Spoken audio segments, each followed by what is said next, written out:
And now, Xfinity presents the KOMO Sports Desk with Mike Ferrari. Mariners are back home for the start of a three-game series with the AL West division-leading Astros. James Paxton will come off the disabled list and start tonight.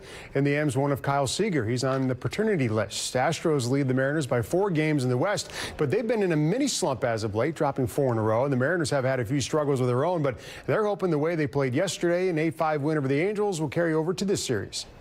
Guys are looking forward to this series. I think the biggest thing for us is the ball game yesterday, the inning we were able to put together early in the ball game there in the first inning. It was good to see guys starting to get confidence back a little bit. We had a number of good at-bats. It wasn't just 1 or 2 guys, and we've had those games. Healy hits a couple 3-run homers or something like that. But yesterday there was a collective group that had good days offensively. So hopefully that carries on into this series. Houston's got a very good pitching staff, one of the best in the league. But like I said, it's a long season, and everybody goes through the ups and downs, and hopefully we're starting to come out of our little swoon, and this will be a good series to turn it around.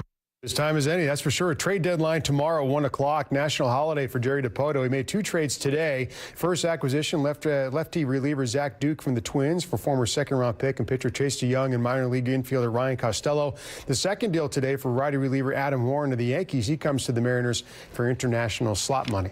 Day 4 training camp for the Seahawks. It was their second straight day in pads. One guy who's turning a lot of heads at the receiver position, where the Seahawks do need some help, is Keenan Reynolds. And if the wide receiver gets his way, he'll be on the Seahawks roster when they open the season September 9th in Denver. KOMO's Jessica Taff has the story.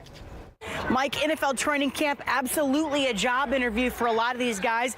And at 24 years old, Keenan Reynolds isn't quite a journeyman in the NFL, but this will be his 3rd season trying to make an NFL roster.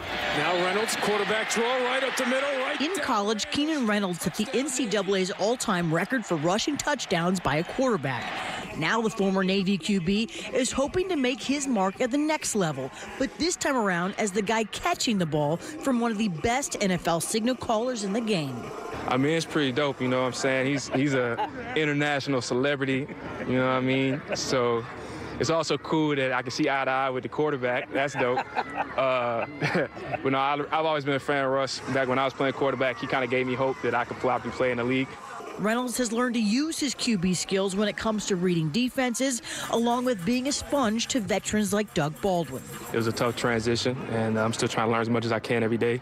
I'm always asking Doug questions, what can I improve, what can I do better on my releases, on my routes, because, I mean, he's one of the best in the game.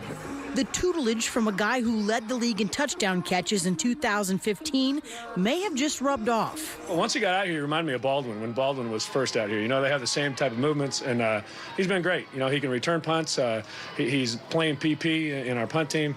And just we want to see him do a lot of different things. And with Reynolds, the more you can do motto, he might just find a new home in Renton. Jessica Taff, KOMO Sports. Still no Earl Thomas. Earl watched now at 5 days as Earl continues his holdout. Well, in Little League, the big magical year for players is the last one. That's when players, mostly 12 and 13, make all-star teams and have the chance to make it to the Little League World Series in Williamsport, Pennsylvania. But it's really hard to get there. Yesterday up in Cedro-Woolley, the West Seattle Little League All-Stars took the first big step to make it to Williamsport as they took on Pacific in the state championship game. The big blast for West Seattle came in the 2nd inning. Tristan Buring with a 3-run home run got him carried off in a 5-0 lead. Top of the 6th, West Seattle looking to seal the deal with 1 out, and they turn a textbook double play. Bobby Trigg to Joe Sherrick to Miles Gastola. There it is. West Seattle wins at 8-4. Next up, the regional in San Bernardino, California, as they go nuts. The team leaves Friday. Their first game is going to be Sunday at 5 against Coeur d'Alene, Idaho. We'll be right back.